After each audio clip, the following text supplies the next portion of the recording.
Hello guys, আমি চলে এলাম আবার একটা নতুন ভিডিও নিয়ে। তো বন্ধুরা সব কেমন আছেন? আশা করি সব ভালো আছেন, আমিও ভালো আছি। তো এখানে মেন টপিক আজ হবে সিআরডি প্রবলেম। এই জানুয়ারি, ফেব্রুয়ারি, মার্চ এই 3 মাসের মধ্যে ম্যাক্সিমাম ফার্মে 95% ফার্মে সিআরডি কেন আসে তার বিস্তারিত আলোচনা এই ভিডিওর মাধ্যমে জানানো হবে। তো ভিডিওটি দেখতে থাকুন। ভিডিওটি যদি মনে হয় যে ভালো লেগেছে তাহলে লাইক, কমেন্ট, শেয়ার করবেন। এবং যদি আমার এই ভিডিওতে বা আমার চ্যানেলে নতুন হয়ে থাকেন তা ভিডিওটি সাবস্ক্রাইব করবেন, চ্যানেলটিকে সাবস্ক্রাইব করবেন। সাবস্ক্রাইব করবেন, তবে নতুন ভিডিও দিতে আমি উপকৃত হব। বা আপনার এই একটা লাইক, কমেন্ট, শেয়ার আমার আরও ভিডিও বানানোর জন্য আগ্রহীতে পরিণত করে। তাই এখানে মেন টপিক হচ্ছে সিআরডি প্রবলেম। তো ম্যাক্সিমাম ফার্মে মোটামুটি 20 ডে 16-17 দিনের পর থেকে একদম রেডি বার্ড পর্যন্ত তো ম্যাক্সিমাম ফার্মে সাউন্ডের প্রবলেম ম্যাক্সিমাম ফার্মে হচ্ছে। অনেক ফার্মারও বলছে যে দাদা এরকম কী ব্যাপার, এরকম সাউন্ড চলে এসেছে, কী করব, সাউন্ড ছাড়ছেই না। তো সেক্ষেত্রে কিন্তু আমাদেরকে কী করতে হবে এখানে আমাদের মেন হচ্ছে টেম্পারেচার প্রবলেম হয়ে যাচ্ছে।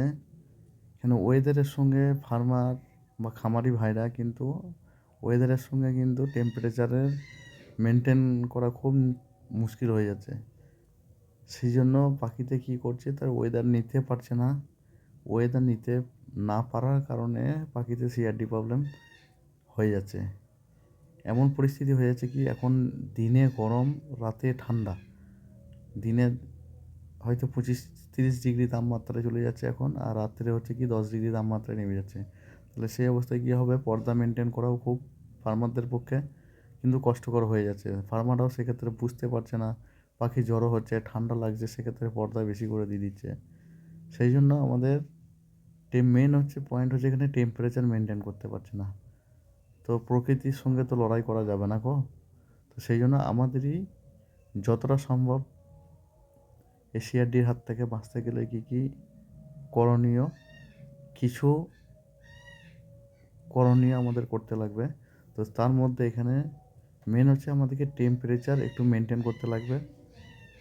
টেম্পারেচার 1 নম্বর যে টেম্পারেচার, কেন তো রাত্রেবেলায় কী হচ্ছে কি রেডি বার্ড হলেও কিছু কিছু ফার্মে কী হয়, যেগুলো বাল্ব, সাদা বাল্ব যেগুলো আছে সেগুলো জ্বালাচ্ছে, কিন্তু ওই সাদা বাল্বের সঙ্গে কিছু লাল লাইট, যেগুলো 100 পাওয়ার বা 200 ওয়াটের যে লাইটগুলো, লাল লাইটগুলো আছে সেগুলোকে অ্যাড করতে লাগবে। 2 নম্বর হচ্ছে এখানে প্রত্যেক ফার্মে ইঞ্জেকশন করতে লাগবে। সেটা বয়স অনুযায়ী কী কী মেডিসিন দিতে লাগবে সেটা ডিসিশন নিতে লাগবে, সম্পূর্ণ ডাক্তারের পরামর্শ নিতে লাগবে। হ্যাঁ, কোন বয়সে কতটা পরিমাণ ডোজ হয় সেটা ডোজ ভিন্ন রকমের হয়ে থাকে। সেই জন্য কোন বয়সে মারতে হবে সেটা ডাক্তারের সঙ্গে পরামর্শ নিয়ে কিন্তু আমাদেরকে ডোজ করতে লাগবে।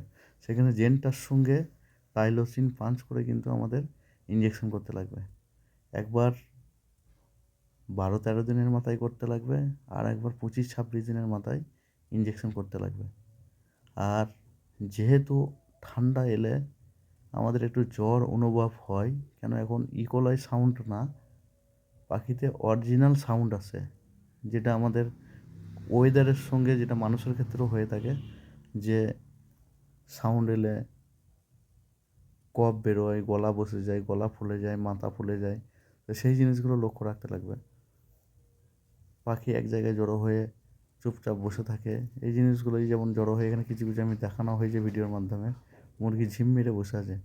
তো সেই জন্য এখানে কী করতে হবে, আমাদেরকে অ্যান্টিবায়োটিক ব্যবহার করতে লাগবে। টেট্রাসাইক্লিন আমাদেরকে ব্যবহার করতে হবে। মানুষের যে টেট্রাসাইক্লিন অ্যান্টিবায়োটিক আছে 500 mg, সেই অ্যান্টিবায়োটিক আমাদের ইউজ করতে লাগবে, যেটা অ্যাজিমক্স বলে একটা অ্যান্টিবায়োটিক টেট্রাসাইক্লিনের পাওয়া যায়।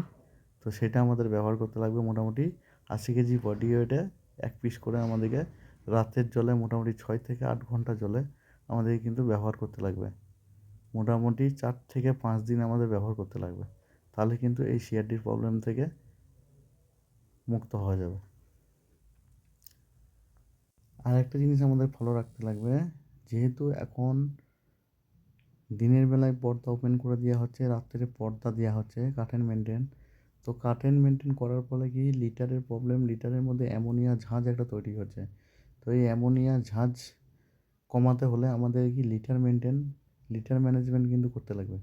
লিটার ম্যানেজমেন্ট কী করতে হবে, কি কিছু যেগুলো যে জায়গায় বসে যাচ্ছে মুরগি সেই জায়গায় কিন্তু একটু একটু কাদা কাদা ভাব হয়ে যাচ্ছে বা লিটারটা একটু খারাপ হয়ে যাচ্ছে, সেই লিটারগুলোকে কি বার করে আমাকে নতুন লিটার কিন্তু এই ভুসির মধ্যে কিন্তু মিক্সিং করতে লাগবে।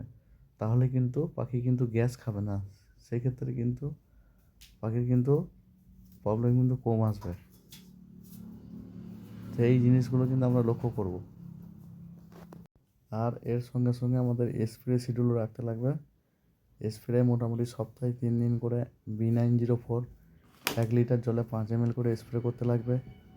হ্যাঁ, আরও স্প্রে বিভিন্ন রকমের স্প্রে আছে, মোটামুটি সপ্তাহে 3 দিন করে ভিতরে ঠিক রোদের টাইমে আমাদেরকে স্প্রে করতে লাগবে, যাতে পাখি যেন ঠান্ডা না পায়। খুব সকালেও করবো না, খুব বেলা করেও করা যাবে না, আমাকে ঠিক 11টা থেকে 1টা 2টোর ভিতরে আমাদের কিন্তু স্প্রে করতে লাগবে, যাতে পাখির গা আমাদের সন্ধ্যা হতে হতে আমাদের পাখির গা কিন্তু সম্পূর্ণভাবে শুকিয়ে যায়।